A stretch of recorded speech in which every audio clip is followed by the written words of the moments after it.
তো এখন আমরা বসে পড়লাম বাসে, আর এবার আমরা এখান থেকে যাব হচ্ছে বাহুবলীর শুটিং হয়েছিল যেখানে, সেখানে মানে বহুত বড় ফিল্ম সিটিটা, বহুত বড়। সবাইকে রিকমেন্ড করবো যে একবার অন্তত আসো, বহুত বড়। আর বাসটাও কেমন তোমাদের একটু দেখিয়ে দিচ্ছি, খুব সুন্দর বাস।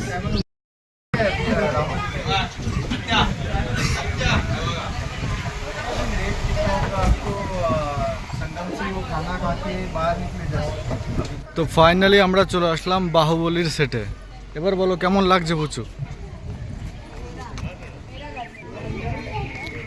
আগে বাহুবলীর পুরো বিল্ডিংটা দেখিয়ে দিই।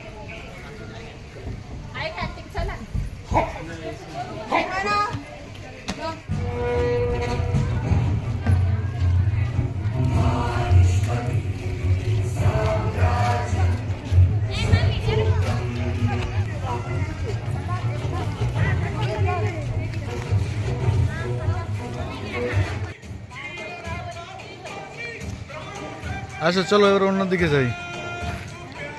এদিকেও একটা হাতি আছে, দেখো কত বড়, দেখেছো?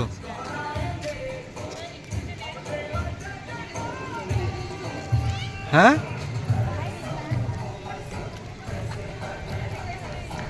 বাজাও একটু বাজাও, চলো চলো।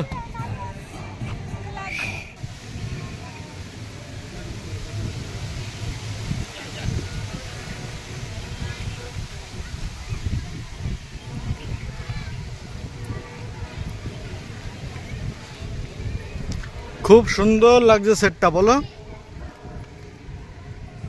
তো ফাইনালি আমরা বাহুবলীর শুট যেখানে হয়েছিল সেখানে চলে এসেছি। আর ভিতরটা দেখো এতটা সুন্দর, মানে ভাষায় প্রকাশ করা যাবে না। আর এই একটা জিনিস দেখার জন্যই কিন্তু আমরা এত দূর থেকে এসেছি, শুধু এই বাহুবলীর শ্যুটটা কোথায় হয়েছে এইটা দেখার জন্য কিন্তু আমরা এত দূর থেকে এসেছি।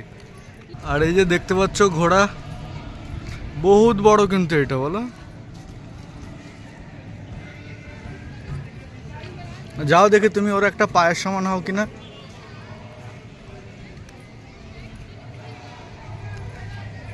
তুমি ওর পায়ের সমানও হওনি। আর এই হচ্ছে সেই ভল্লাল দেব, যে ইয়েটা চালা, ওই একটা গাড়ি চালাচ্ছিল না, গাড়ি না রথ, একটা রথ চালাচ্ছিল, সামনে দিয়ে সব মানুষ কাটতে কাটতে যাচ্ছিল, এই সেই রথ।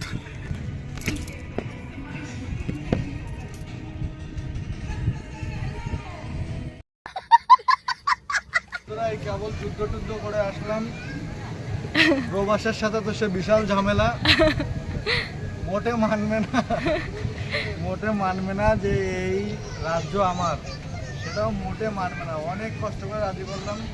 যাই হোক, অস্ত্রপাতি তো দেখতে পাচ্ছ চারিদিকে প্রচুর পরিমাণে অস্ত্রপাতি আছে। তো এই দেখেও প্রবাসের অনেক ভয়, যে কারণে ও এখন দেশ ছাড়া খুঁজে পাওয়া যাচ্ছে না প্রবাসে। ষাঁড়ের সাথে গিয়ে লড়াই করে আসে।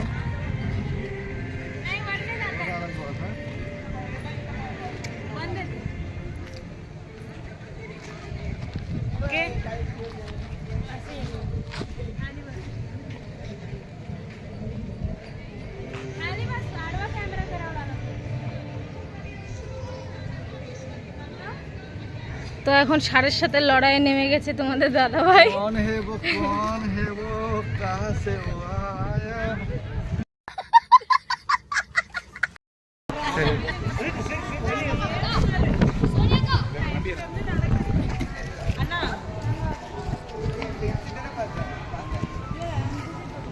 Two 2,000 years later.